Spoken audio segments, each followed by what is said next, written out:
I do not have a stapler.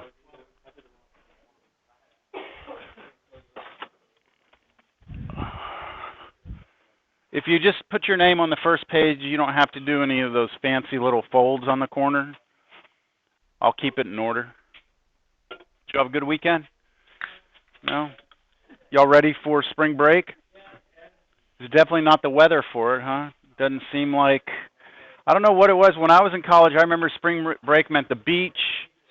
It meant, you know, fun at the beach. That's what it meant for me. And I don't know, the last few spring breaks, man, it's been cold and wet, no good. Okay, so last class I did not have the notes for you, right? But I put them online, and I have some more that needs to be added to the notes that I put online. So I think the notes that I had presented in class, we had gone up through, I called it Chapter R for Riemann Sums. I misspelt Riemann. I went back and fixed it all. And then it stopped at R16. So these notes that I'm going to hand you today pick up at R17. We'll finish these notes. Online, you'll find the complete Chapter R notes. Okay, so if you want to print them out on your own, you can go do that.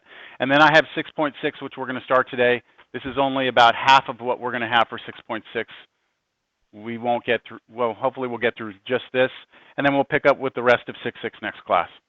So if you could please take notes out of here, pass those around. If you're coming in now, make sure you turn in your take-home quiz.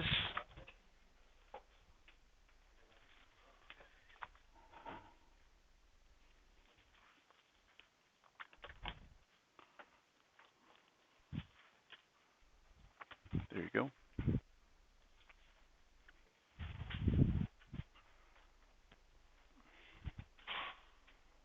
If there are any extras, just leave them on the table in case people come in.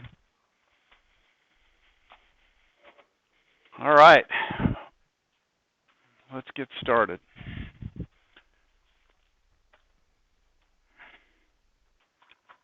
So what we figured last class was that there's a way to determine the area underneath the curve by using this infinite sum of rectangles, which is called the Riemann sums. And to do it, if you did your quiz correctly, you relied heavily on some of these formulas, right? And the first one I showed you was the one that kid figured out on his own or whatever. But imagine that you had a function that when you try to take this sum, what you had in here was not k or k squared or k cubed, but something like, maybe it was like square root of k, or maybe it was k to the 10th power, right? Then you don't have a formula for it. Make sense? So the key to doing the take-home quiz was that you had these formulas. The problem I gave you was very special. It was going to turn out to use one of these formulas. In general, it would be very difficult to compute Riemann sums by hand. So, you know, what would we do? Well, that's where today comes into play, all right? We have what's going to be referred to as the fundamental theorem of calculus. But let's just get to where we were, and then we'll get to the fundamental theorem of calculus. So the final result from last class, I'm picking up on the notes I just handed you, is that suppose you had a function, and it was defined on a closed interval, then the definite integral, this is the name of it. When I underline it, that means I'm kind of defining it. The definite integral of f from a to b is a number. The number is, well, here's the notation we use, right? We should be familiar with that notation. The definite integral is the limit as n goes to infinity of this sum. And this sum in here is kind of a general formula. It's your delta x out here, right, which corresponds to this dx. This f of all this junk in here meant that you were going to start out at the left endpoint and then start moving to the right, to get each of the right sides of the triangles. So the only thing changing there was the k. Now, if that limit exists, then it's called the definite integral, all right? It turns out that there are some functions that you cannot do this sum on, and then in that case, it breaks down. So if this limit exists, then we say that the function f is integrable on the interval ab. All right, so some functions fail to be integrable. Just like in Calculus 1, not every function is differentiable everywhere. Sometimes they had corners or cusps, and so you couldn't differentiate them. It turns out some functions you cannot integrate. And the book goes through and explains a couple of different conditions of when a function would or would not be integrable. We are going to assume basically everything we do in here is an integrable function. All right, evaluation theorem. So this is not the fundamental theorem of calculus, but it is a version or a result of the fundamental theorem of calculus. It says, suppose f is a continuous function. All right, so that's a strong condition. Continuous means you can draw it without picking up your pencil, basically. If your function is continuous and is defined on a closed interval, then the definite integral, that sum up there, right, which I just said we may not have a formula for if we try to do it by hand, you don't have to worry about it. It's the antiderivative evaluated at the two endpoints. That's all it is. You look at your integrand, that's the little function inside. You find its antiderivative, capital F. Then this was a notation we used last class, the little b and the a and the line there. And that just means plug in b, figure out what it is, and then, oops, typo, subtract from that f of a. Make sure you fix that. So it's f of b minus f of a, not f of b equals f of a. All right? Now, it also says that capital F there can be any antiderivative of f. And I try to explain to you that if you use some antiderivative and it has some constant, right, plus c, all antiderivatives have the plus c, that when you do this little f of b minus f of a, that constant would cancel. So the antiderivative, if we can use any of them, the one that we like to use is the one that's capital F of x plus 0. In other words, just the antiderivative without any constant attached to it. Well, the constant 0 attached. All right, so this is geometrically, what does the definite integral mean? The definite integral of f from a to b represents the net area. Now, I'm not defining net here. I'm just trying to stress to you that I'm saying net.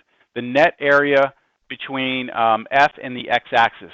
I also want you to think of the x-axis as being the line y equals 0, or think of the x-axis as being another function where the function is defined to be 0. Okay, so we have the f function, then you have this new function which we could call, let's say, g of x, and it's just the 0 function. Net area, what does that mean? Well, it's kind of like if I get paid and then I pay my bills, how much I have left over is my net, right? It's kind of at the end of, you have some may be positive, some may be negative, and at the end it's the total sum of the positives and the negatives together. As it turns out, when we look at a graph, if the function is above the x-axis, that area is going to be counted as positive area. If the function is below the x-axis, it's going to be negative. So the definite integral gives you kind of that positive and negative area added up together. Okay, so we get right into some examples here.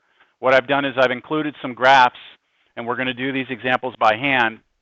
And let me just point out also that the way that this Cal 2 class was structured is we did all of the Chapter 6 techniques of integration first, right? We are back in Chapter 5 now, so the techniques weren't really there in Chapter 5. So most traditional Cal 2 classes actually start with the definite integral. So if these integrands right here, if this integrand looks simple, and if your homework integrands look simple, it's because you don't have the techniques of integration yet. All right, so the definite integral section homework will be, I think, a little easier than anything you've done up to this point. Okay. Well, I mean, I think some parts of it will. I think so, yeah.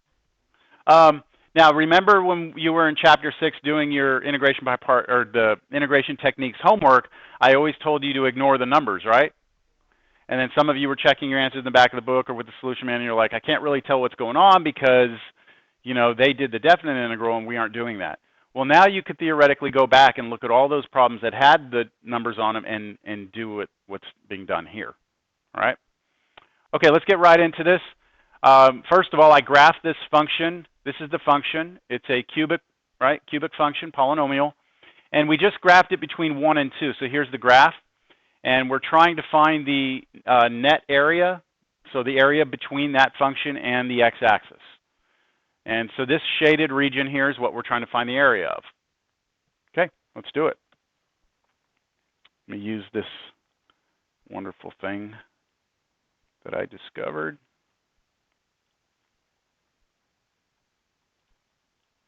All right, so I don't want to write it down again. It's the whole point of me copying and pasting it. This is going to be equal to the antiderivative evaluated at the two endpoints. So we need to be able to come up with the antiderivative of this. So what's the antiderivative of this polynomial? X to the fourth minus x cubed plus x squared. That's a nice one, isn't it? I mean, we didn't have to worry about any fractions or anything like that. And then we put a line out here, and then we put on the bottom the 1 and the top the 2. And what I want you to realize, you don't have to write this each time, but what we're saying is we are going to replace x with 2, and we're going to replace x with 1. That helps out in Cal 3 because sometimes you have this has more than one variable in it, so you want to keep track of what you're actually replacing. In Cal 2, it's always x. It's always the variable in the integral. So now what we'll do is we will subtract. Now remember, you always do the top one first and subtract from it the bottom one. So I like to put two sets of parentheses and figure out what those two numbers are and then subtract them. So here I'm plugging in 2, here I'm plugging in 1. So plug 2 into this expression here. 2 to the 4th power is 16. Take away 2 to the 3rd power, which is 8. Add to that 2 squared, which is 4. Oh, that's 2. And then plug 1 in. You get 1 minus 1 plus 1. And that is, let's see, 8. And then add 4, you get 12. So 12 here. Take away what? Take away 1. So the answer is 11. That is much better than the Riemann sums, right? Much, much better. And we're done. Questions?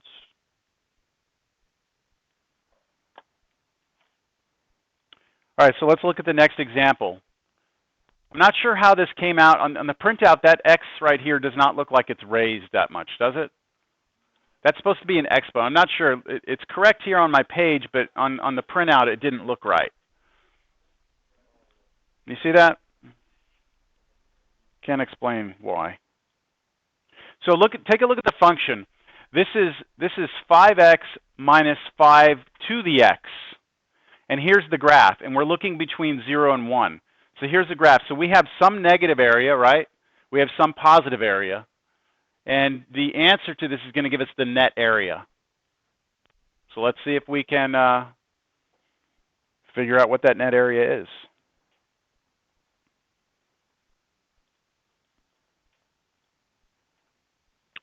All right, so I need the antiderivative first.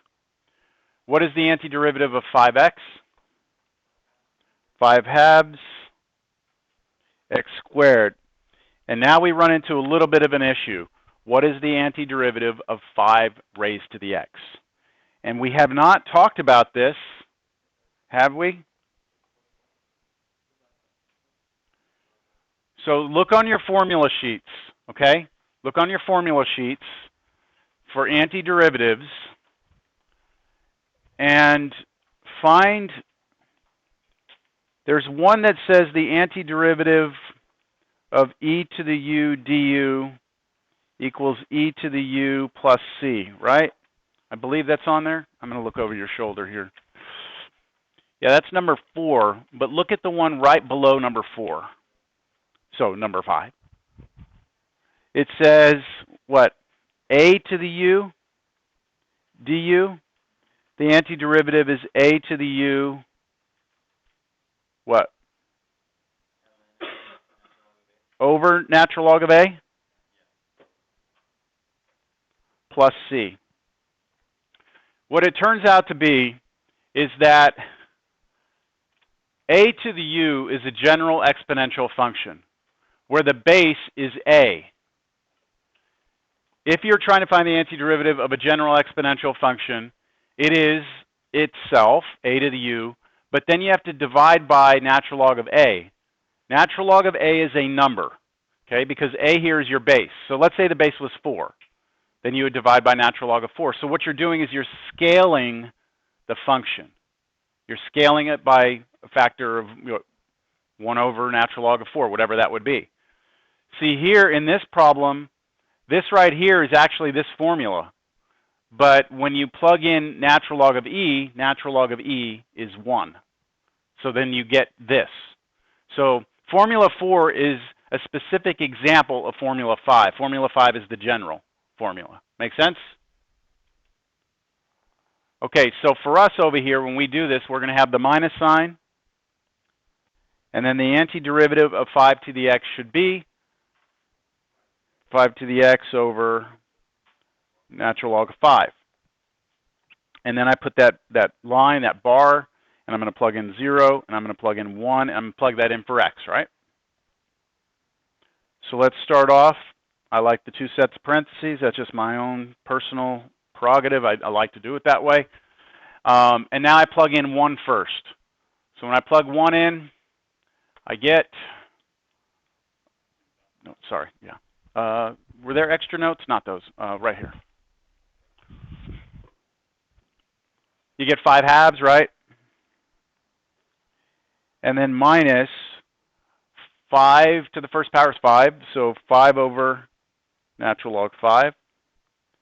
And then over here we plug in 0, so plug 0 in here, we get 0. Take away 5 to the 0 is 1, so 1 over natural log 5. And let's see if we can put this together here. This is 5 halves minus 5 over natural log 5. And then what? Plus 1 over natural log 5. You can combine these two fractions together because they have the same denominator. Negative 5 plus 1 is negative 4. So you get 5 halves minus 4 over natural log 5. That is the exact answer. If you wanted to get on your calculator and figure out exactly what that decimal was, you could. But that's the exact answer. And that's what I would expect on a test, is the exact answer. Questions? The purpose of that example was just to demonstrate what the antiderivative of 5 to the x is, so you don't get hung up on that later. All right, next example, cosine. So we're going to look at the cosine function between 0 and 2 pi. What do you think the answer is going to be?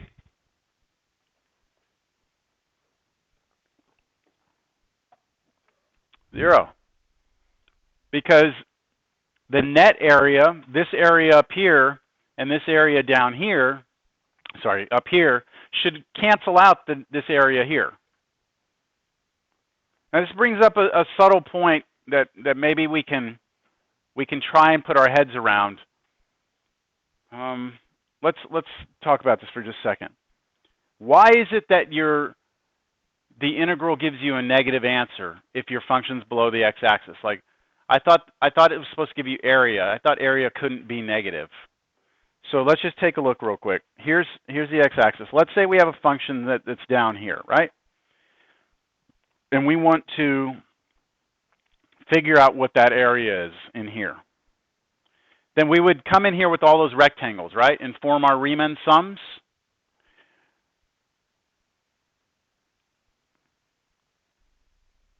And when we did this, the width of the rectangle, delta x, would be a positive number, wouldn't it? But the height of our function would be a negative number, right? Because you're doing, the function, which is a negative value, and then how, does that make sense? Since it's below the x-axis, it's negative. So you're taking this is a negative number, and so the area of this is technically, according to our computation, it's going to be a negative times a positive, which is negative. Then you're adding up all these negative numbers. It should add up to be a negative number, right? So does that make sense why you could get negative area? Yeah? Okay, well, let's do this one now. Let's see. Again, this should be a pretty straightforward integral. The antiderivative of cosine x is just sine x.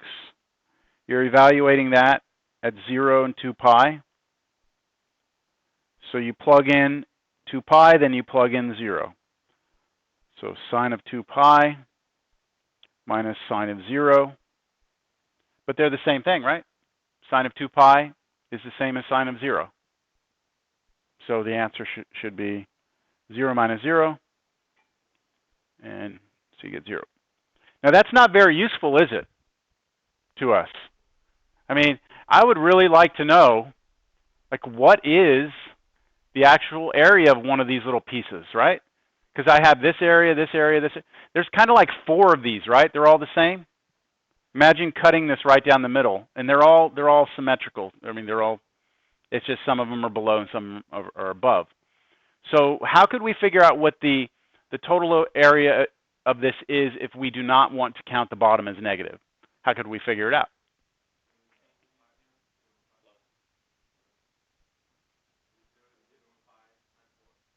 Zero what?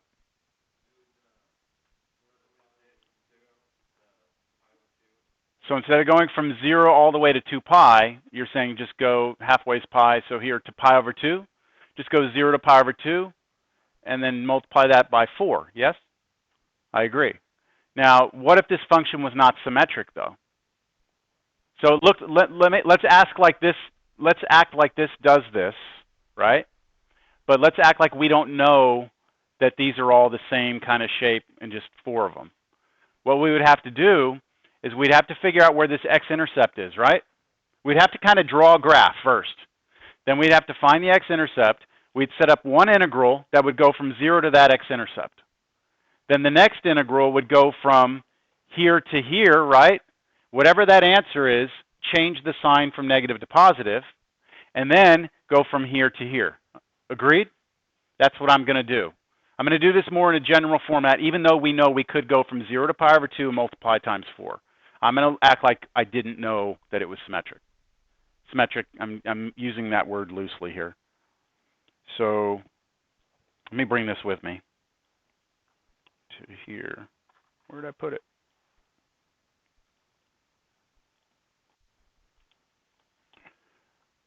So if I'm going to try and do this, then what I need to do, I know that this first endpoint is A, the second endpoint is B. What I'm going to need to do is find these x-intercepts. And let's call this one in here, let's call it x1 since you are totally comfortable with subscripts now. I'm going to call those my x-intercepts, right? How do we find the x-intercepts of a function? Set the function equal to 0, right? So what I need to do to figure out what those are is to find the x-intercepts. I'm going to set the function equal to 0. The function we have here is the cosine function. And so I want to know everywhere where the cosine function is 0. But I'm only looking between 0 and 2 pi, right? That's the only place I'm looking. There's actually an infinite number of places where cosine is 0. So if I'm only allowed to look between 0 and 2 pi, then pi over 2 and 3 pi over 2. So you would have to maybe go to the unit circle and realize that, look, cosine is 0 at those 2 points. Depending on how comfortable you are with the unit circle and your pre-cal background, it's all dependent upon you. I would expect that everyone here could solve a pretty basic trigonometric equation like this. So now, that means x1 is pi over 2. x2 is 3 pi over 2. Make sense? Yes? So the area, if I want the total area, I'm going to set up 3 integrals. Here's what they're going to be. The first one is going to be the integral from a to b, from a to x1 of cosine x. And then I know the integral from x1 to x2 is going to give me a negative number, right? I want to count it as positive. So instead of adding it, I'm going to subtract it, because I know the answer is going to be negative from the picture, x1 to x2 of cosine x dx. And then do I add or subtract the last one? Add it, because it's positive. Integral from x2 to b of cosine x dx. Does this make sense? Okay, so let's just plug in our numbers now. This is going to be integral 0 to pi over 2 cosine x dx minus integral pi over 2 to 3 pi over 2 of cosine x dx plus integral 3 pi over 2 to 2 pi cosine x dx. We already know what the antiderivative of each of these are, right? They're all sine. So this turns into sine evaluated 0 to pi over 2 minus sine of x evaluated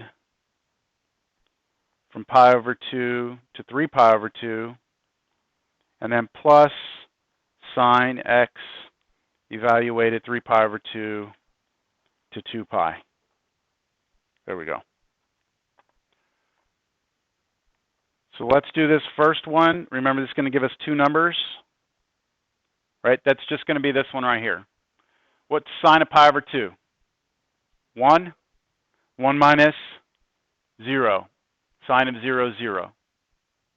Then I say, be careful here, minus whatever these two come out to be. So let's do this. What is sine of 3 pi over 2? Negative 1 minus what's sine of pi over 2? 1. So that goes here. Do you see how important it was for me to use the brackets? I'm going to subtract whatever this is. And then plus 2 more here. Sine of 2 pi? 0. Take away sine of 3 pi over 2, negative 1. And so we should be able to get this all on one page here. Let's see, 1 comes from here. This right here is negative 2, isn't it? But then subtract it. So plus 2. And then lastly, minus a negative 1. So plus 1. So the answer is 4. Which means each one of those was what? 1. Interesting. It seems odd that it would turn out to be a nice number like that. I mean, you could also look at it this way. If you take the sine function, not cosine function, take the sine function, what do you think the area of one arc of the cosine is? 2. Because it's the same as sine and cosine are the same. They're just translated, shifted left and right. So if we said that all 4 of those sections added up to be 4, that means each of those little sections was 1, which means the top 2 sections would be 2, right? Just seems weird that one arc of the sine function has a nice area like that. Seems like it should be a more complicated number, but it's not. Okay. Questions?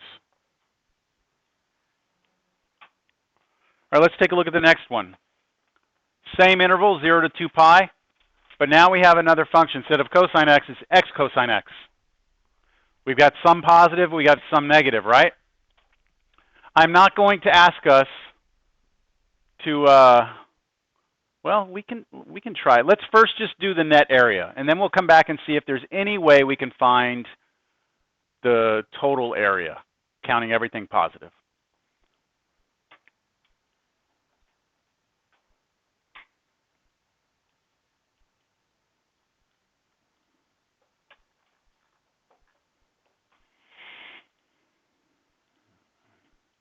Okay, so you're going to need to be able to find the antiderivative of this, right? So I'm going to just do this on the side like scratch work. I need to find the antiderivative. I will come back later and plug in all the endpoint stuff, all the 0 and the 2 pi. How do you integrate that? Integration by parts. Okay, so even though I told you this section doesn't have it, my notes are allowed to have it, okay? So we have to use integration by parts here. So we set up our quick table. U is x, d is dx, dv is cosine x, dx, v is sine x. We've done this enough, yes, to be comfortable with this? All right, so this turns into ultraviolet x sine x minus integral of voodoo, v du, so that's sine x dx. The antiderivative of sine x is negative cosine x. So it's going to turn this into a plus. So the antiderivative is x sine x plus cosine x. Plus a constant, right? But we are going to choose it to be 0 because we know we're doing a definite integral. Y'all with me? I'll put the plus c here anyway because this is kind of scratch work, and to be technically correct, if I'm just finding the general antiderivative, that's what it is. So now I'm going to bring this down. I'm going to say that this is equal to my antiderivative with c being 0, x sine x plus cosine x, evaluated at 0 and 2 pi. Questions? Plug 2 pi in, let's see what we get.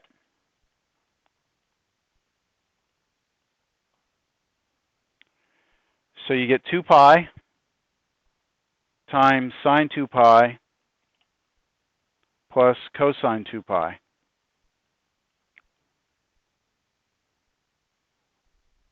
What's sine of 2 pi? 0, so this is all gone. Cosine of 2 pi? 1. So that first part's going to give me a 1 minus, now I didn't plug in 0 yet. What is sine of 0 here?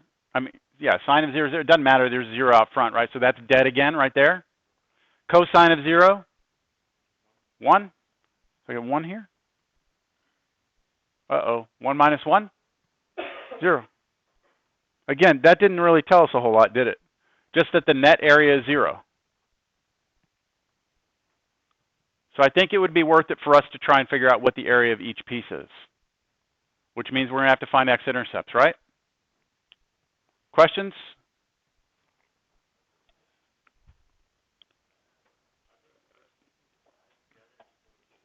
You think so? It's a good conjecture. Let's see if it's true, okay? The conjecture is that these two pieces added together are going to be equal to that one. So you're saying that when you add these two together, it's going to give you a negative number.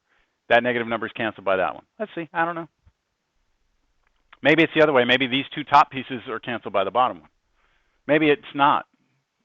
Maybe neither one of those. Maybe they're all different. Okay? We can find out, though.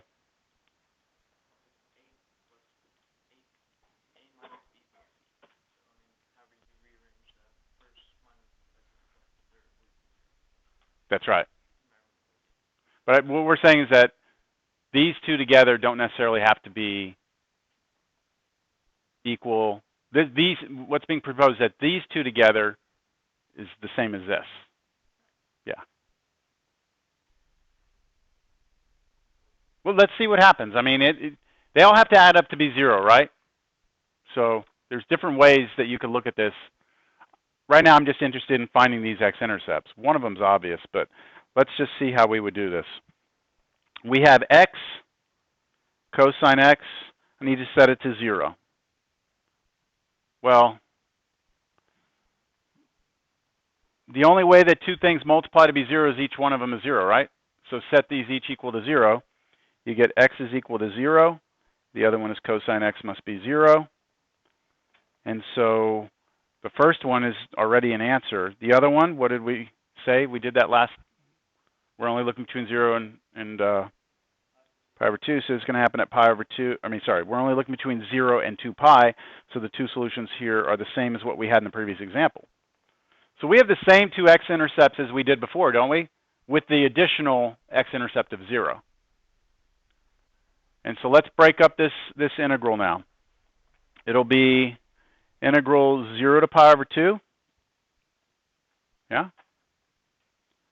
of x cosine x dx minus integral pi over 2 to 3 pi over 2 of x cosine x dx plus integral 3 pi over 2 to 2 pi of x cosine x dx. Which we just determined the antiderivative, so we know that that's going to be equal to, what was it, x sine x plus cosine x, evaluated at 0 and pi over 2, minus x sine x plus cosine x, right, evaluated at pi over 2, 3 pi over 2, and plus x sine x plus cosine x, evaluated at 3 pi over 2 and 2 pi.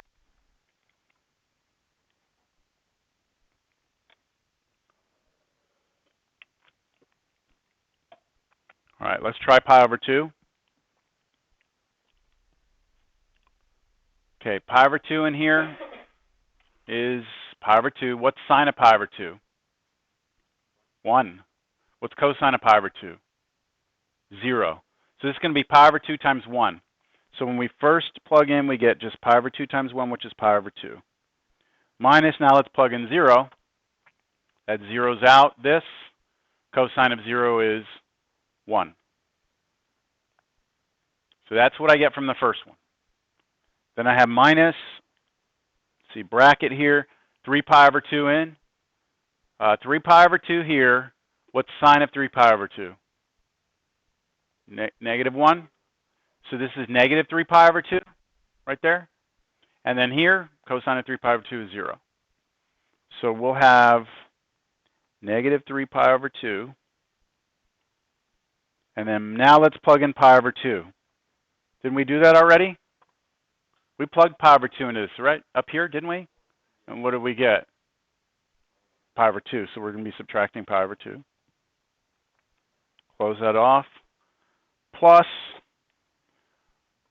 now let's plug in 2 pi.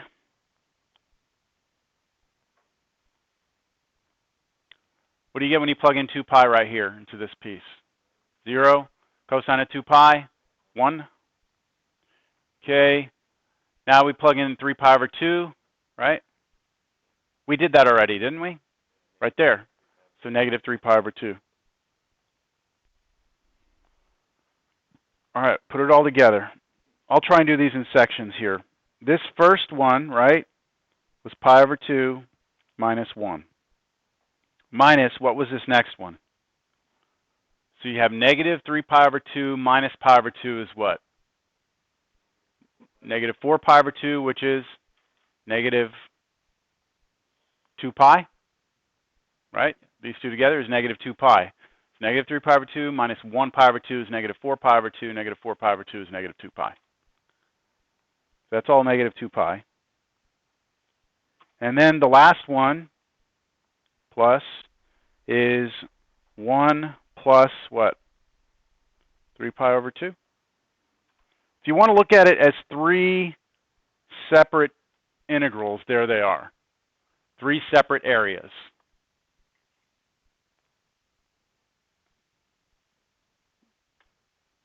So what is the area of this little piece right here? Pi over 2 minus 1, whatever that is. What is the area of this one? Don't look at it as a negative area. Count it as a positive area. What's that area? 2 pi, right? It's negative, but we're going to change it. And then what's the area of this last one? 1 plus 3 pi over 2. So let's add them all up. Pi over 2 minus 1 plus 2 pi plus 1 plus 3 pi over 2. Those ones cancel. What's this? Pi over 2 plus 3 pi over 2? So 2 pi, and then plus this 2 pi, so 4 pi.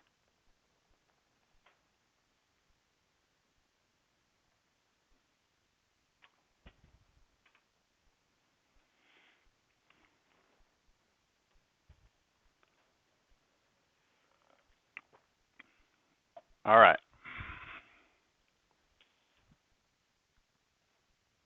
We good? All right, now these definite integrals have some properties that we're going to be using throughout the rest of the next few weeks. So let's just look at these properties. The first one says that if you're going to integrate from where to where? From A to A, that your answer should be 0. That make sense? You're integrating over a single point, and therefore you can't have any area. So the area is 0. The next one says that if you want to integrate from A to B, that you're allowed to switch it and go from B to A. The only difference is that your answer is going to be negative instead of positive. What happens there is your delta x's, that B minus A over N part in the Riemann sums, flips, and so what you'll get a negative answer, so it changes the sign. That's the only difference. Okay, this one has a picture. That should go from B. That should go to B up here. I was copying and pasting. I didn't catch that. Okay, so the integral on number 3, the integral from A to B of k dx is k times B minus A. So if you have a constant function, right, then the area under that constant function should just be the width of this rectangle, which is B minus A, times the height of the rectangle, which should be the k. So you just get this formula. All right. The integral from A to B of a constant times a function equals the constant times the integral. So just like in Cal 1, constants can come out and just be tacked on in the front with multiplication. Same thing here. Constants can come out of integrals. We already knew this when we were doing all of our integration, but these are definite integrals, so does it still apply? Yes. All right, this one's kind of interesting. If the function is greater than or equal to 0, that means if your function is above the x-axis, or if it just touches the x-axis, then your area has to be positive, or at the minimum 0. That makes sense? Your function's above the x-axis, your area is going to have to be a positive number. If your function is below the x-axis, then your answer is going to have to be a negative number. This is a useful one.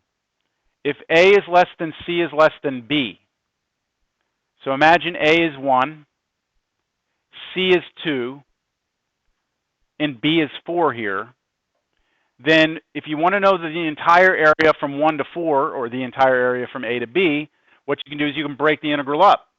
You can first go from A to C, 1 to 2, figure out what that answer is, and then you can go from C to B, which would be from 2 to 4, figure out that yellow area, add the 2 areas, you're done.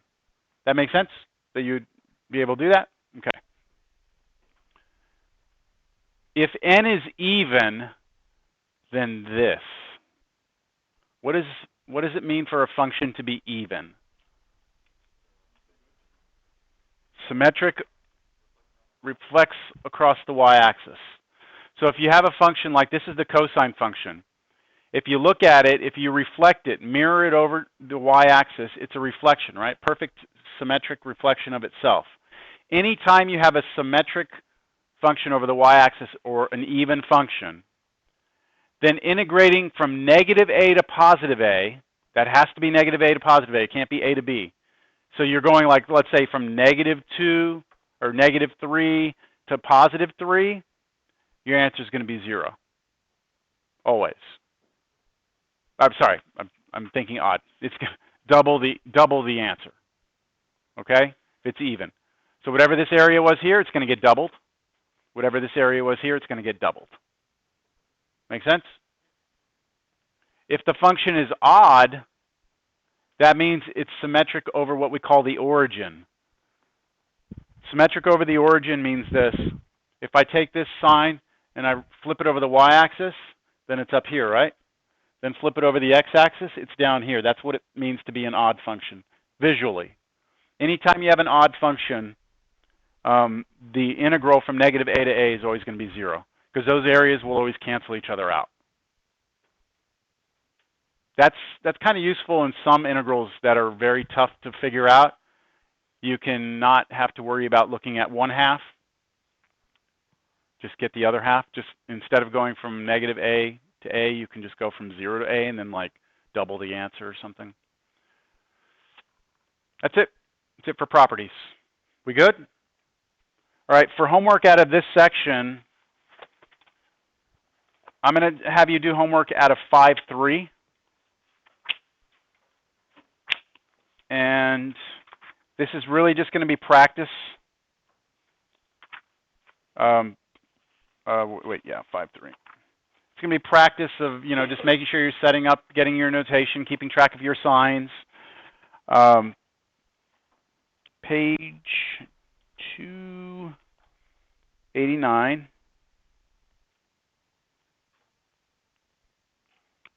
Should look at those odds 1 through 29. No, 1 through 27. Odds.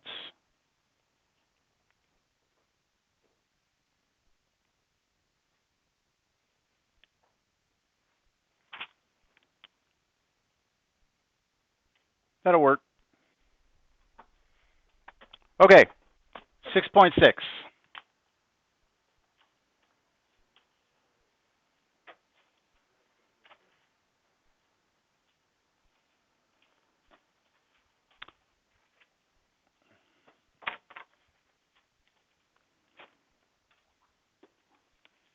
Here we go. Pass those around.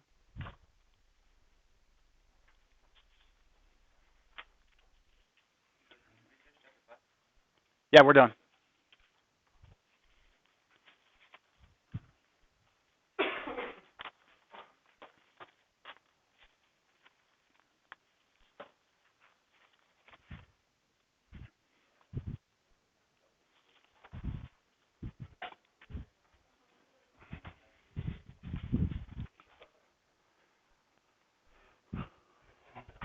You need one more? Are there any extras on this table? Grab one on there.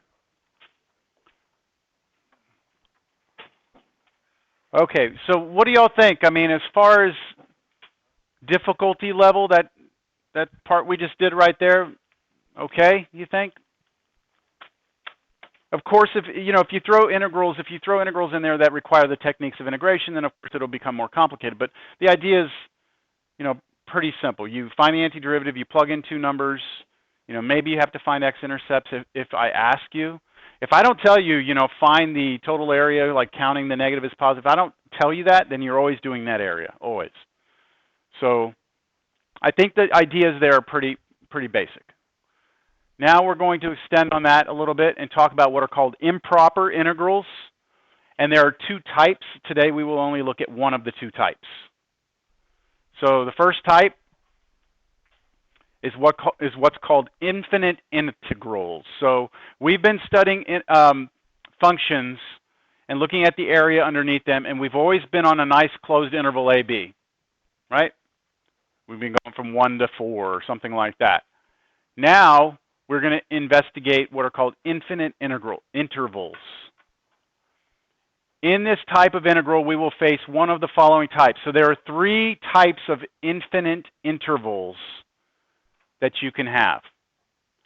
You can have an integral where you're going from a on the number line to infinity. You could be going from negative infinity to b, or you could be going from negative infinity to infinity. So if you look at it number line wise, this integral would mean that you have a function, you have a left endpoint of a, and then your function, let's say, is defined there. And then what you want to do is go to the right forever. So let me do something like this. Okay, and I'm going to put a dotted line there to imply that it's like asymptotic to the x-axis. And so what we're trying to figure out is, does it make sense to try and find this area that goes forever? And we kind of come up with a little bit of a mental contradiction, I guess. I mean, does it make sense that this could possibly come out to be a number? I mean, you have, this thing goes forever, right? So there should be some area, unless it actually just becomes 0, then it would stop, right? But if it doesn't ever really become 0, then each little piece as you go out is, you have area there. So if you're adding these up forever, then how could it be a finite number? Does that make sense? That it's a little bit of an issue mentally to come to grips with that? That's what it looks like. We'll have to figure out, you know, in what conditions will it or will it not come out to be a numerical answer. This one would look like this. Negative infinity to b. Your integral would be something more like this. B can be anywhere on the number line. Doesn't have to be a positive number. So your function may have value here.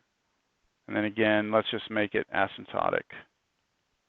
So we're trying to find this area here. Okay? And then you have the last type of integral, which both ends never stop. And that would look something like this.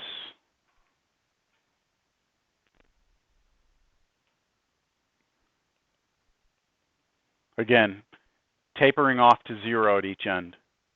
And so the question is, can we define that area? So without me going way too far off on a tangent, let me explain to you the value of being able to do something like this, all right? I'll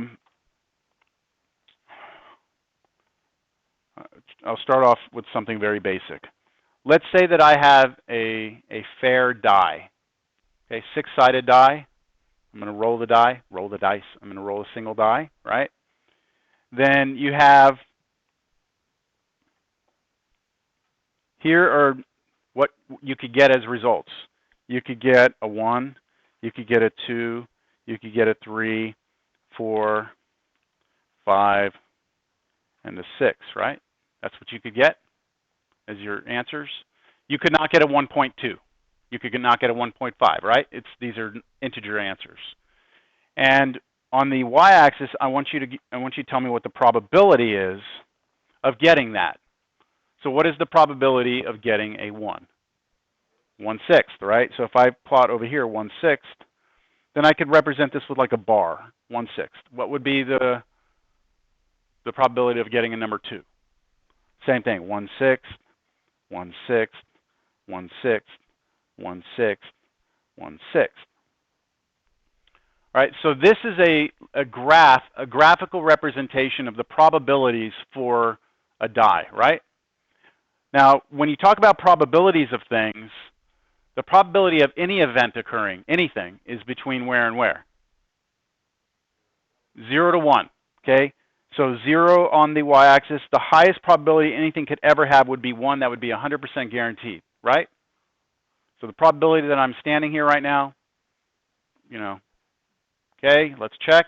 I'm here. That 100%, I was here, right? Or, yeah, let's not get into theories, okay? So 1/6. So all probabilities of any event is always between 0 and 1, yes? And for this one, it can only take on these discrete values of 1, 2, 3, 4, 5, 6. So what this would represent is what we call our probability density function. It is a graphical representation of the probabilities of a fair die. Yes? So let's look at the area of each of these rectangles. If we assume the width of this is 1, okay, let's assume this width is 1, then how tall is it? 1/6. So what's the area of this rectangle? 1/6. Area here? 1/6. And when you add up all the areas, what do you get? You get 1, right? So if you look at each rectangle's area as the probability of that happening, yes? Then the sum of the areas is always going to have to be 1 because it should be the sum of all the probabilities together, yes? The probability of all the events happening is 100%. Like that, you take all the probabilities like a coin, right? Flip it, it's one or the other, 50-50. So each event has a 1/2 probability. If you add them up, you get 1. That happens with all probability density functions. The sum of the probabilities has to be 1. You following this? Okay. This is what we call a discrete random variable. When you have a six-sided die, there are only 6 outcomes, right? Okay, so let's take something that's going to tie into what we're doing right now, because this doesn't tie in. This is called a discrete variable. How many of you have taken stats? Okay, only a few. Statistics? Okay, in statistics, there are 2 types of studies. You study discrete variables, you discrete random variables, and you study continuous random variables. The difference is that discrete has to take on discrete values, 1, 2, 3, 4, 5, 6. Okay? Continuous random variables are things like, okay, I'm going to age people, I was thinking age, weight, something like that. If you take on one axis,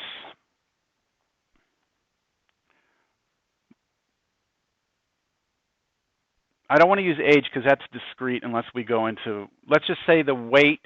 Let's say that I'm going to take a soda can and I'm going to weigh it, okay? With an extremely accurate, very precise, accurate scale, all right? What do we know if this is ounces, okay, and I'm measuring 12-ounce cans? What is the probability that it's going to be 12? Pretty high, right? Pretty high? Would you agree? Is it 100% that it's going to be exactly dead on 12.00000? No, right? So what I would do is I would come out here, let's say this is 12 ounces exactly. I would say that the probability is pretty high, so it would be up here, right? Could it be 12.0025? It could, right? And it would be a pretty good probability that it could be that. What about the probability that it's 1 ounce? Can you say 0, though? You can't say 0, can you? I mean, it could be that one can that just got totally screwed up on the production line, right? So what happens is if you look at the probability at all the different values, of course, as we move away from 12, it should do what? It should get smaller, right? But you have to count for everything in between 11 and 12, don't you? Which means that your graph is going to be continuous, yes? And it should drop down and become asymptotic, shouldn't it? Like this? And, well, I guess in this case it would go to where? 0, right? Well, something like that. And then over here, drop down, go like that. So what do the sum of the probabilities have to add up to be? All the probabilities, all the different possibilities, right, should add up to be 1, just like with the die, right? So that means the area underneath this needs to be what? 1. Needs to be 1. But that does not stop at the right side. It is an infinite area. I mean, not infinite, it's an infinite interval. And so in statistics, what we're looking for are functions that behave a certain way that have the property that when you look at their areas underneath, it's 1. So you've seen the standard bell curve before?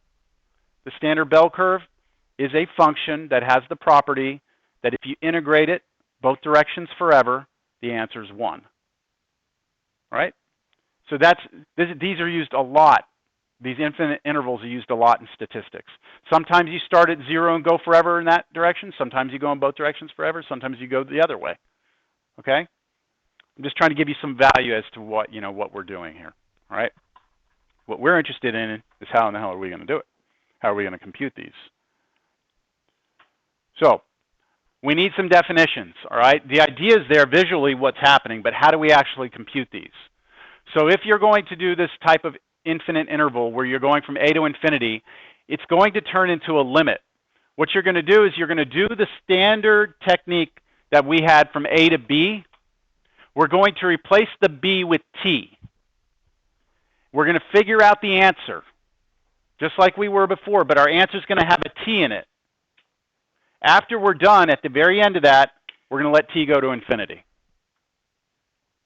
Then we're going to do the same thing for the other direction. If we want to go from negative infinity to b, we set it up like a standard integral. Instead of using a, we're going to use t. We figure out the definite integral. That means we use the fundamental theorem of calculus. Our answer will have t in it. then we let t go to infinity. Or sorry, not in this case, we let t go to where? Negative infinity. There's a big difference. Okay, so that's how you do this, we call like a single-sided limit. That's, you're going one direction, to the right or to the left.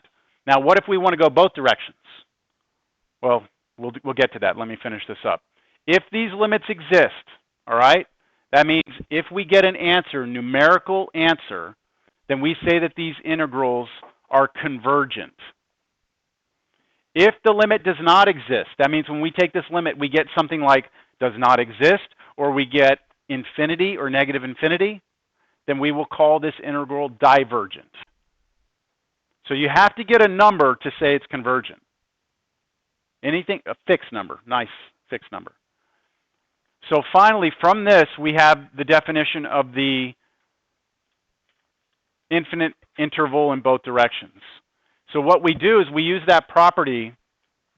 Remember the property where we said we could break up an integral into two separate integrals? We're going to do that. We're going to first go from negative infinity to a. A can be any number between negative infinity and infinity. So a good number we like to use a lot is 0, as long as your function's good to go there. And then from that a to positive infinity. This is the definition of going both directions, so long as those two integrals here are convergent. So to do this integral, you break it up into two. To get an answer, you need both of those to be convergent. If one of those diverges, you're done. The whole thing diverges. It's over. All right. Let's do some examples.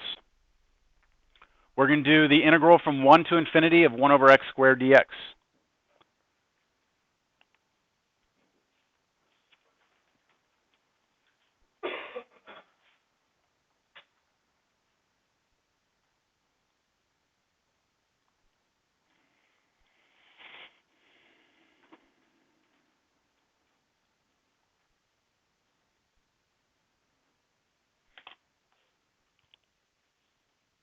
So this is an infinite interval, isn't it? So this should set up to be equal to the limit as t goes to where? Positive infinity of the integral from where to where? 1 to t of 1 over x squared dx. Now you need to be able to find the antiderivative of this 1 over x squared. So I'm going to rewrite now the limit. Notice I'm keeping the limit here because I have not taken a limit. Integral, no, we're doing antiderivative. What is the antiderivative of 1 over x squared? Negative 1 over x. That's the antiderivative 1 over x squared. I'm going to evaluate that where and where? 1 and t, like this, 1 and t. Following? Which is equal to the limit, still have not taken the limit, t goes to infinity, of, now let's actually plug this in.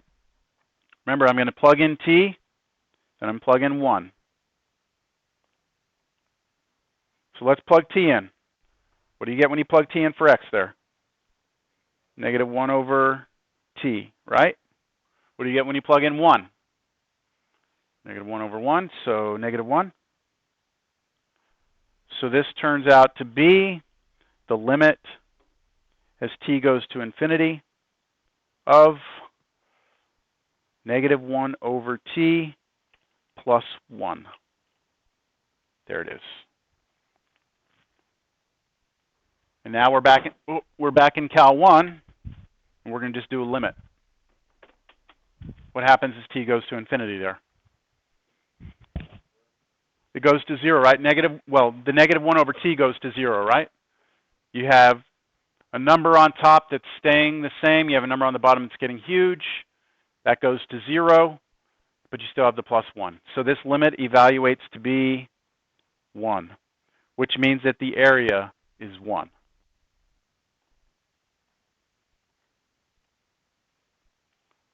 Now, graphically, are y'all okay with what 1 over x squared looks like? If you were to graph it, 1 over x squared looks like this. On this side, does the same thing. We are looking at the area from 1, which is up here. All this area here, forever, right? It goes out that direction forever. Gets smaller as you go. And what it turns out is that if you could go forever, it would get the area would get closer and closer and closer to an area of 1. It's impossible to go forever, isn't it? So if you were to go out to, let's say, 1 billion, I could promise you it's going to be pretty close to 1. The answer would be close to 1. If you replaced this right here with 1 billion, the answer would be close to 1. If you replaced it with, 1 trillion squared, it would be even closer to 1. If you got even bigger, it would be even closer to 1. You could keep checking, but it would not exceed 1, all right? It would not get bigger than 1. We good?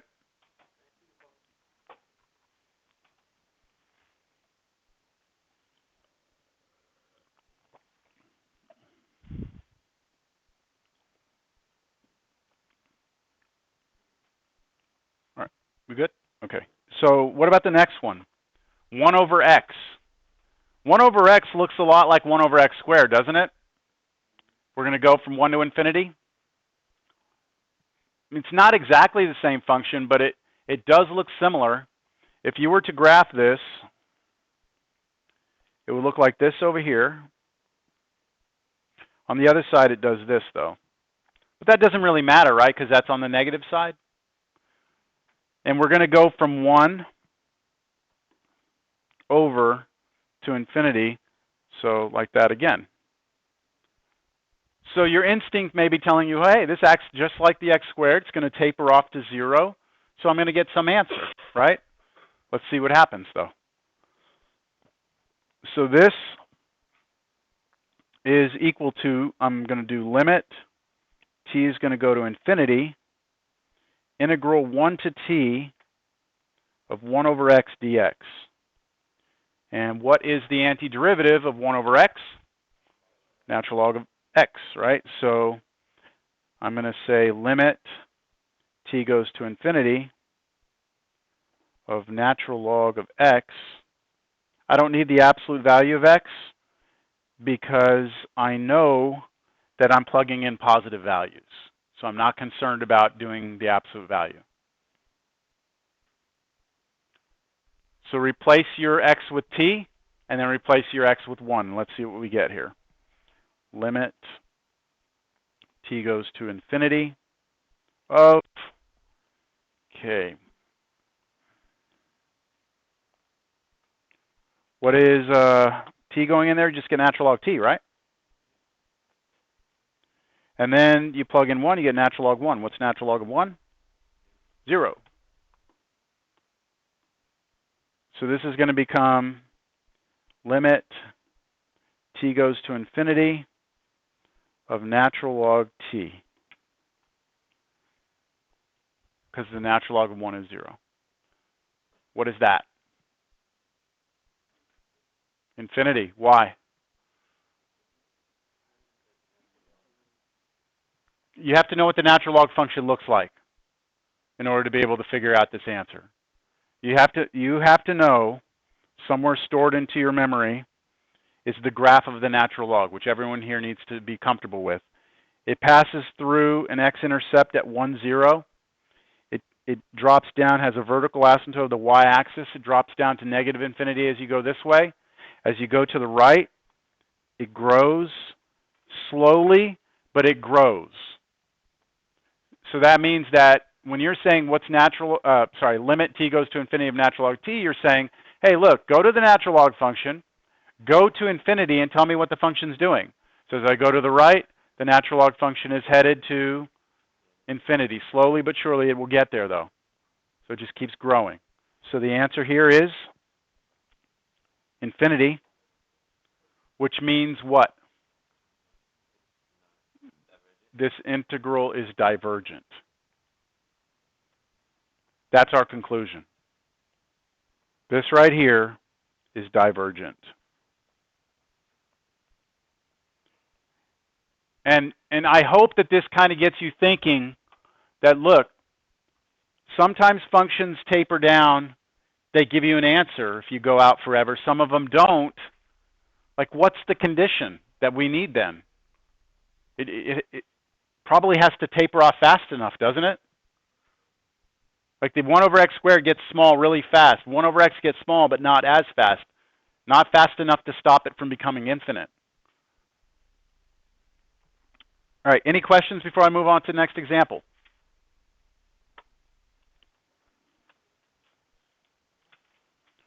All right, so for this one,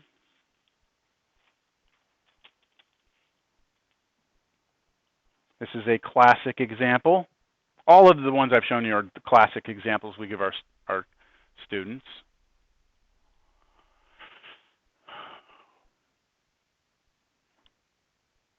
So I'm not going to look at the graph yet, all right? I'm just going to try and set this up. This should be equal to the integral from negative infinity to a of 1 over 1 plus x squared dx plus the integral from a to infinity of 1 over 1 plus x squared dx. So I'm using the definition when we said we went from negative infinity to positive infinity. Right? When I said that that meant, where is it, right here? That you split it up into two integrals. The a here is your choice. And I said I like 0, right? I think you should like 0 also. So just come back in here. Let's replace these a's with zeros. Now, in order for this interval to converge, we need both of these to converge, don't we? So now what I'm going to do is below each of these integrals, I'm going to create two limits, two separate limits, one for each one. So you do not have to use a different letter. Nope. T is fine. So I'm going to do limit, what goes to what here? T to negative infinity of integral t to 0 of 1 over 1 plus x squared dx. That's the first conversion from this form to this form. Notice that it's the lower limit of integration we're replacing with t because that's the one that was negative infinity. This one becomes plus. Another limit, t goes to infinity, of integral, what? 0 on the bottom, t on top, 1 over 1 plus x squared dx. Oh, I'll point something else out. We are in chapter 6, section 6, right? That's what these notes say. This section, you are now past the techniques of integration. So the homework from this section, you could get the techniques of integration in your integrals. Just fair warning. The easiest homework section you have is the one I gave you just a second ago. That's the easiest one probably of the whole semester. All right, what about this? What's the antiderivative of 1 over 1 plus x squared? Arctan of x. That's one of the ones we should recognize. So here's what we've got. Limit t goes to negative infinity of arctangent of x evaluated t on the bottom, 0 on the top. Plus, this is basically a carbon copy of the same thing, except our t is going somewhere else. It's still arctangent, but now we're going 0 to t.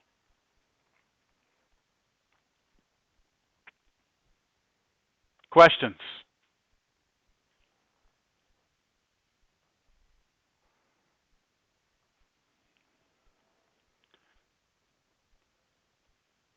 I'm going to step off this page for a second. When I say arctangent of 1 to you, what you should be thinking is this. what angle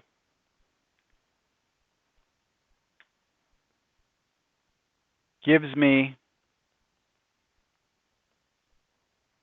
1 when plugged into tangent?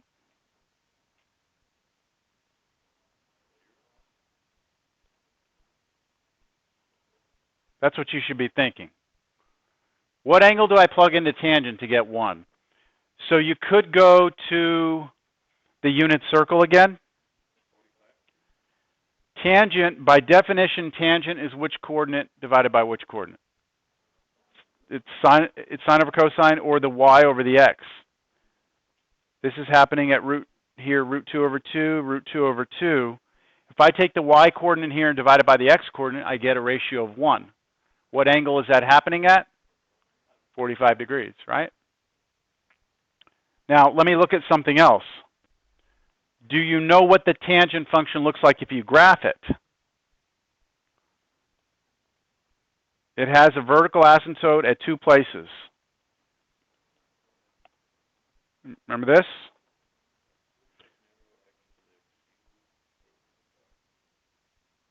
Goes like that, right? Now, from this graph, can you tell what angle I would plug in to get 1? It looks maybe like 45, but it's harder from the graph to know that 45 or pi over 4 is where I get 1 out, right? So what I'm getting at is there are 2 ways you can look at inverse tangents. You can look at it off the unit circle, which sometimes is helpful. Or here, you look at it and you can have a little bit of a harder time with this one, but maybe it'll be easier with certain things for this. Like this, what's arctangent of 0? So you come over here and you say, this is basically saying, when is the tangent function 0? At 0, right? This is the tangent function. This is saying, this is the output. This right here, that 0, that's the output of the tangent function. Okay, you're asking yourself, what angle gives you the output of 0? Right here at the origin, 0. Now let's see if this helps at all. Hopefully it will. Let's go here. Limit t goes to negative infinity of, now I'm going to have 2 things here.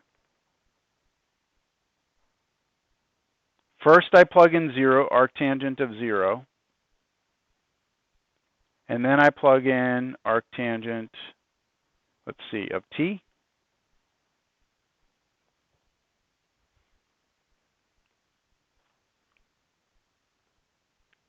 The other one is limit t goes to infinity, arctangent of t minus arctangent of 0.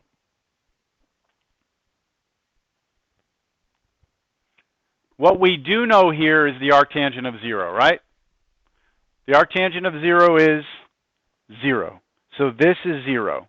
This is 0. Which leaves me with 2 limits. Limit t goes to negative infinity of negative arctangent t plus the limit as t goes to infinity of tangent inverse of t. Questions?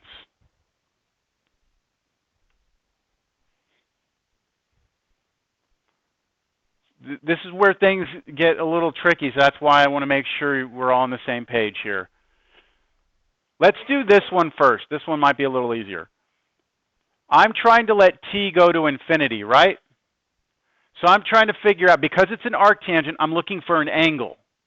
So what I'm saying is, what angle do I plug into the tangent function where its output would be going to infinity? So come over here. The outputs are the heights of this graph, right, of the tangent function. I want to know what angle I plug in so that the outputs are headed to positive infinity. What angle is going to make this thing start going up? What angle? Pi over 2. Now, we all know you cannot plug pi over 2 in, right? But as I get closer to pi over 2, the tangent function takes off to positive infinity. So that means the arctangent function is going to head towards what? Pi over 2. So this right here, this entire limit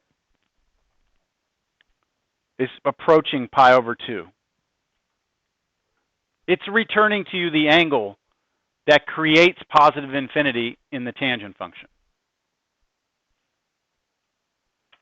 See if you can use that same logic to give me what happens here. So t is headed towards where here? Negative infinity into the arctan function. So what angle is going to be plugged into your tangent function that will send the outputs towards negative infinity? Negative pi over 2, right?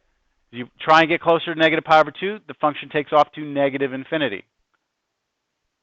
So this result here should come out to be, just this piece right here is negative pi over 2, but what do you have in front of it? A negative. So we're going to have negative pi over 2. So you have pi over 2, right? Plus pi over 2, which is pi. Which means that this integral is convergent. It's converging to pi. The area under that graph, the total area in both directions, is pi. So let's look at that graph real quick. Plot 1 over x squared plus 1.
Oh, I forgot to square that. It's like, what the hell's going on there?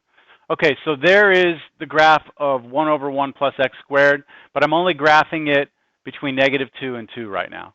If I were to continue to graph this out, oh man, that got way too big, way too fast.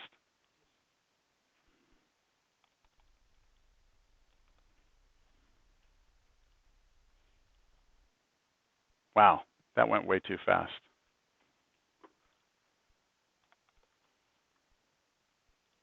There we go. So look at my x-axis, right? I'm going out further and further and further. See that? So this thing is definitely tapering off as I go to the edges. If you go forever and you get the area, total area underneath that graph, it's going to be what? Pi.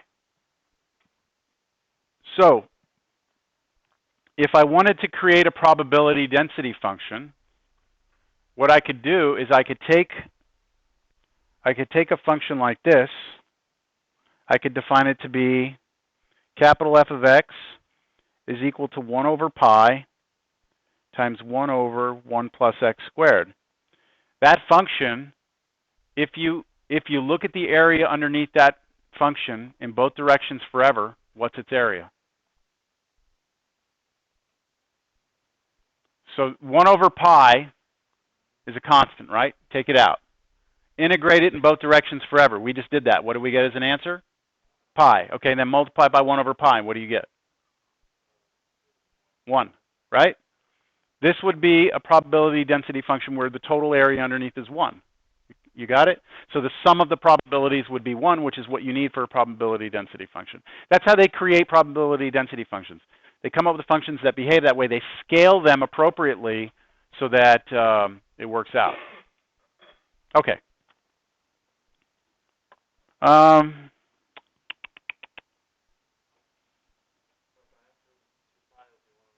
That's right.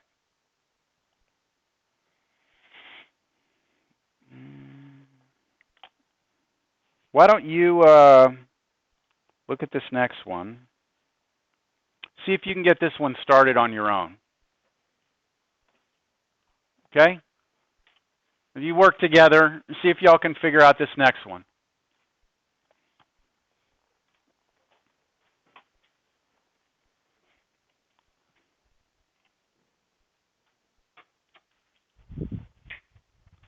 Got what, 15 minutes left? Yeah.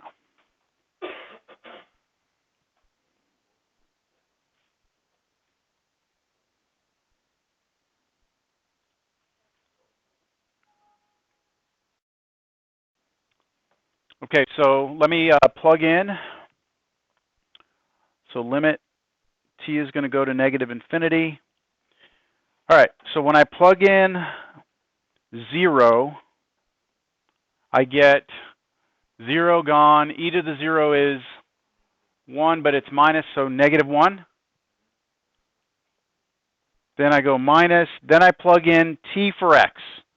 So it'll become t, e to the t, minus e to the t. Okay, that's my first one. Plus limit t goes to infinity of, now I plug in t, so I get t, e to the t, minus e to the t, then minus, when you plug in 0, you get 0, so negative 1 again, right here. So negative 1. Are y'all good up to that point? Any questions? Okay. We're going to have a negative 1 here, right? We're going to have a minus negative, so that's going to be plus 1, right? They're going to cancel each other out. Minus 1, plus 1. So I may as well just like, and those are gone. But now I have to do this, and this is where things are going to get really kind of, What you have is this. Limit t goes to infinity of negative, and then all this, right? Negative infinity, yes, thank you. Negative infinity. Oh, yeah, I forgot to put it there also. Oops, negative right there. That's a negative. And then this thing, right? So I'll just write it as it is. Negative t e to the t minus e to the t, done. All right, let's just focus on this one first. As t goes to negative infinity, this right here heads towards negative infinity, doesn't it? Now, e here, this heads towards, so it's times e to the negative infinity, which is the same as 1 over e. So this is the same as 1 over e to the positive infinity. Because remember, a negative exponent on something means drop it down as 1 over. This is headed towards 1 over e to the positive infinity. E to the infinity gets huge, doesn't it? 1 divided by a huge number gets small. So this whole thing is headed towards what then? 0. Now I said headed towards, didn't I? So you have one thing that's headed towards infinity, negative infinity, one thing that's headed towards 0. What happens when one thing heads to negative infinity, the other one heads to 0? You don't know what happens, is the answer. It's called an indeterminate form, and we ran into this in Cal 1. Indeterminate forms, you have to resolve these things. And most of the time, it's going to require L'Hopital's rule. Okay, so I realize I have a problem here. Now, this is also going to be minus what? This one we said is going to go, same thing as this one, right? It's going to go to 0. But how do we deal with this part right here? So, I'm going to start a new page just to address this one limit. I'm trying to take the limit as t goes to negative infinity. Is it all right if I just address, if I just address this right now? Because that's the part that's causing the problem, isn't it? I mean, in my problem over here, I'm just looking at this piece right here. All the negative and minus that goes to 0. I don't care about that. Okay, so we have the indeterminate form. We said it's in negative infinity times 0. You can go back in Cal 1 and look this up if you want to. When you have this, you have a product of an infinite times 0, basically. You always want to convert it into a fraction. So what I'm going to do is I'm going to rewrite this as limit t goes to negative infinity of e to the t over 1 over t. Now, why does this work? Let's see. As t goes to negative infinity, the top we already said goes to 0, right? The bottom, what's 1 over a huge negative number? It's going to go to 0. Oh, do you all agree that t on top is the same as 1 over t on the bottom? Okay.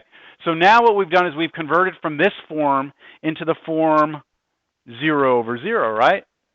And that allows you to use L'Hopital's rule. So I'm going to bring in L'Hopital's rule now. I put an L with a circle around it. Most books use an H. L'Hopital's rule says if you have infinity over infinity or 0 over 0, right? Those are the two cases that you just take the derivative of the top and put it over the derivative of the bottom, right? So what is the derivative of the top? E to the t. And what is the derivative of the bottom? That's the antiderivative. Negative 1 over t squared, right? Now let's see if that helped. T goes to negative infinity. What does the top go to? 0, right? What does the bottom go to? This is negative infinity squared. So that's 1 over infinite. That goes to 0 again, doesn't it? That did not get any better, did it? That's still 0 over 0. And if we did L'Hopital again, we'd have to take derivative of this, and we would get something with the t cubed. Nothing's happening here. What does that mean when nothing happens like that?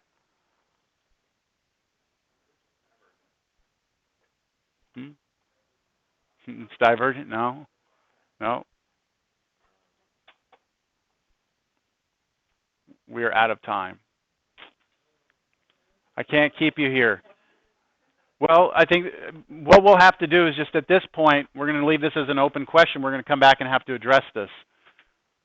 All right. The other one is going to work out a little nicer.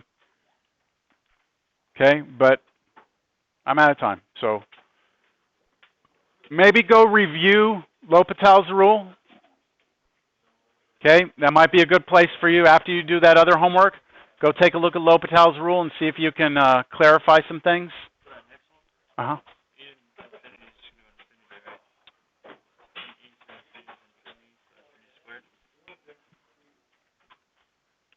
That's infinity, yes, minus infinity. Infinity minus infinity, you don't know what that does. That's an that doesn't, yeah, it still doesn't matter though, it's infinite. So you're at a point where these are go review the section, okay, on indeterminate forms. There are certain things that we will never know unless we do more work what happens. 0 times infinity is one of them. Infinity minus infinity is another one, okay? These are forms. If one thing's getting big minus another thing getting big, you can't tell. 0 times infinity, you can't tell. And again, something getting small, something getting big. Cannot tell the difference. There's a bunch of them. If you have something like the form where like your base is headed towards 1 and your exponent's getting bigger, you can't tell what happens. You have to do something. This is all out of, if you want, I'll point you to the right section to review. I think it's, oh yeah, that's what I'm saying. Go back and look at it because we're going to need to be able to pull it. It's 4.7, I think. Hold on. No. 2. Where the heck is L'Hopital?